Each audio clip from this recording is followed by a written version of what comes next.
So, good morning. I am Davide Lanti, a researcher at the Free University of Bolzano in Bolzano, and this is a talk about knowledge graphs for data access. So, imagine a setting where your data is contained in a traditional relational database, and you would like to achieve a number of goals. So, for instance, you might want to render your data available to domain experts, and to do so, you might consider to publish essentially your data. Then when you publish your data, usually you would follow some principles for doing so. For instance, you will do so by following the well-known FAIR principles of open data. Also, another of your goal might be to provide an unambiguous documentation about your data. And all of this actually can be so if you have all of these goals in mind, then you might consider to use a graph format to publish your data. And this graph format, for the graph format, you might follow one of the W3C standards, specifically the RDF and the OWL format for doing so.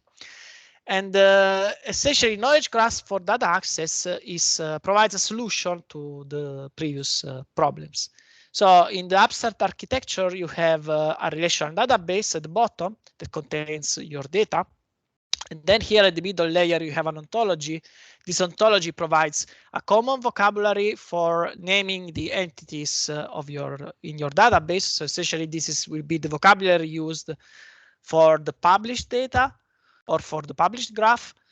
And the mapping is essentially is a set of assertions that transform the information in your database into a graph, so into RDF triples technically.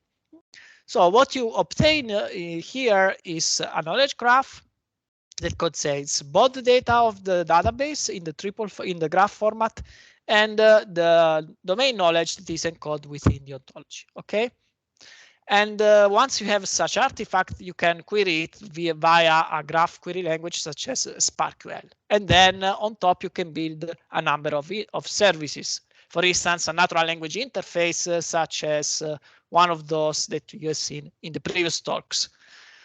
Now, an important keyword here is this virtual keyword, that we have here, that essentially expresses that this graph is not physical, so it's not stored anywhere, but this is just a representation of the data. The data stays within the database, and the virtual knowledge graph system in this presentation on top, on the fly, translates SparkQL queries coming from the users into SQL queries that are then executed against the relational database.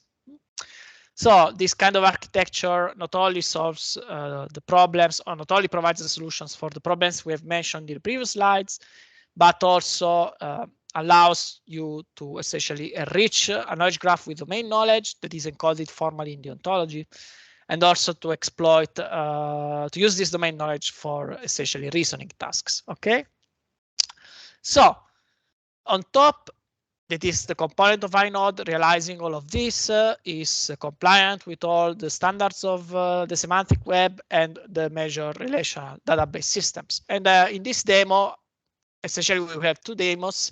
I will talk about the novel features of this system, that is about this navigating the structure of the ontology and federating multiple data sources. So let's move on to the first feature. So here, this is a SparkQL portal built on top of the OncoMX ontology that has this schema. And here we have some sample queries, and this query is particular is a query that asks for the structure of the ontology, because it asks for all the subclasses of classes that have a label biomarker. So essentially it asks for all biomarkers, for all the subclasses of biomarkers in our ontology. If we click run, we get a result, we get an answer that contains such subclasses. So we discovered that metabolic biomarker is one subclass of biomarker, and also genomic biomarker is a type of biomarker. By the way, we also discovered that for biomarkers, we have used a common name, which is a term in the KB ontology, specifically the term KB59163, that a user of the system can click on and directly access. So for instance, you see that this is indeed a biomarker.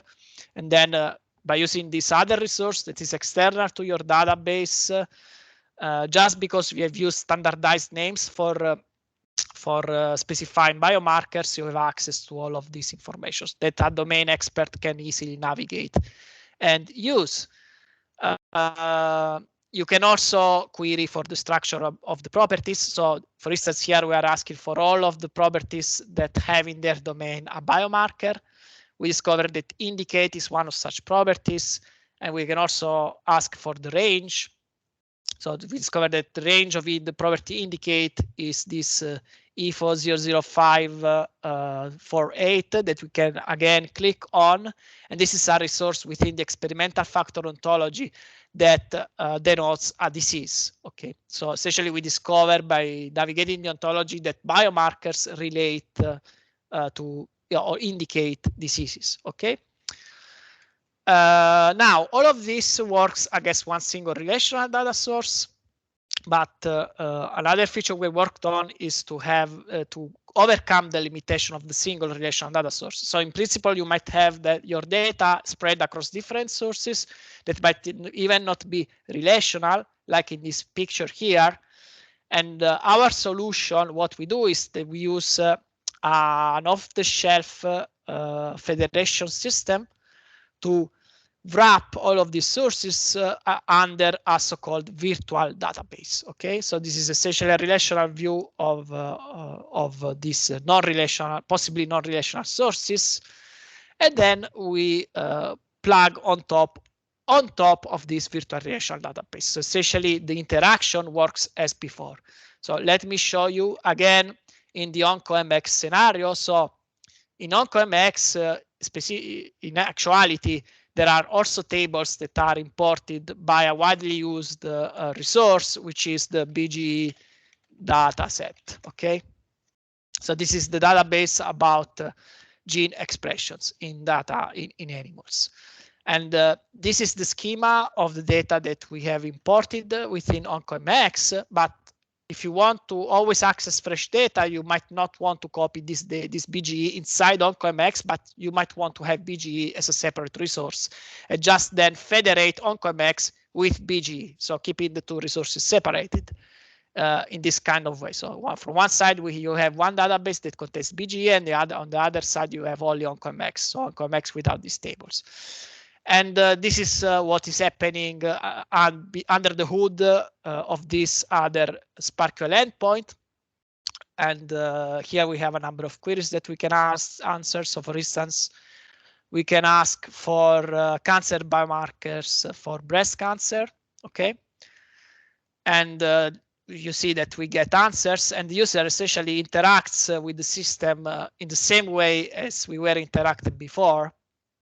In exactly the same way, but under the hood, the situation is completely different because now we have two different databases that are federated by using TEID, in this case, under a single relational database, and then on top is accessing this so-called virtual database for us. Okay, but for the user, this is all completely transparent to the user. Okay, so I will terminate this presentation by giving you some useful references. So the tutorial that I gave past year here at EOSC for INODE, I think is a useful resource to get initiated to on top. So there I really showed how to start on top and all the basic stuff. Whereas this year was a bit more on an abstract level, the talk. Then the OTOP website contains much information about the system and many tutorials. Specific tutorials that uses the data that you've seen in this demo is published under this journal. And we also have a tutorial at the KG conference. Okay.